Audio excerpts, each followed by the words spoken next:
Hi, I'm David Johnson, and this is Verse by Verse. It seems that everywhere we turn today, we're hearing more and more about the wonders of AI, artificial intelligence. Some are predicting it will completely change our world for the better, discovering new medicines, solving age-old, seemingly insoluble problems, and doing things we as humans are incapable of achieving on our own. Others fear it will become so effective and powerful that it could eventually take over and destroy mankind. We would probably be surprised to learn how widespread this technology has already become.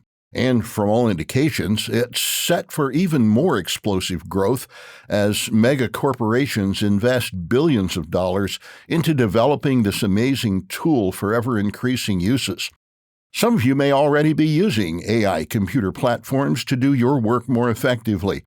Our biblical passage for this verse-by-verse episode is found in Genesis 1, verse 26. Then God said, "Let us make man in our image, according to our likeness. Let them have dominion over the fish of the sea, over the birds of the air, and over the cattle, over all the earth, and over every creeping thing that creeps on the earth." Just for fun, I asked one of the simpler publicly available AI programs to give me 3 lessons to be learned from this verse. While the 3 points were not entirely correct, it was quite impressive to see the answers it produced in seconds. But the fact that the points weren't entirely correct reveals something important about AI. It is only capable of generating answers based upon the quality of the input it receives. One of the oldest maxims in the world of computers was expressed in a simple 4-letter acronym, GIGO. GIGO. It stands for garbage in, garbage out. If the information we put in is flawed, the answers we receive will also be flawed. For all of its amazing abilities, AI programs do not have the ability to discern whether the information they're given is accurate or not. If the program lacks or rejects important information, the results will be flawed. Likewise, brilliant researchers who reject the idea that humans are the product of the mind of a magnificent creator struggle to explain human consciousness and thought. They reason that all thought must be explainable in physical terms. They believe, without being able to prove their beliefs, that all human reasoning and thought is nothing more than a series of random chemical and electrical processes in the brain. Since conscious thought is so difficult to explain in purely physical terms, one of the more recent theories is that all matter, rocks, dirt, raindrops, all matter, has some level of consciousness.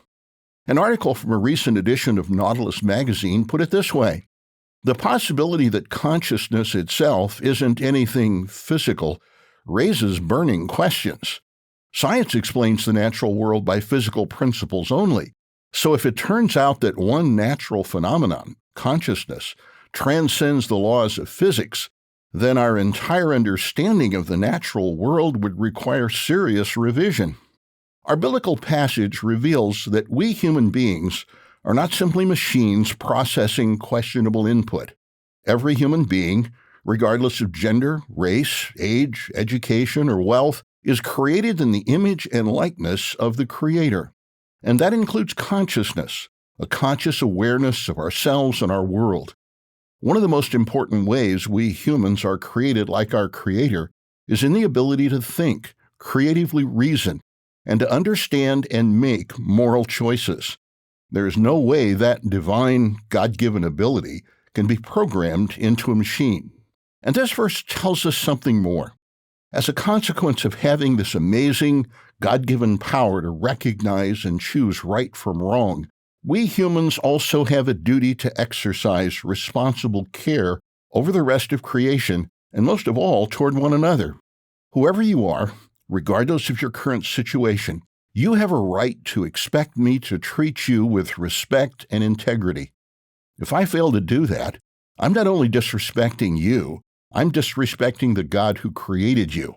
And equally, I have the right to expect respect and integrity from you, because you and I are created in the image and likeness of the same God. Artificial intelligence programs will never fully grasp that concept and its implications, but you and I must, if we're ever going to reach God's goal of transforming mortal humans into His own image and likeness forever.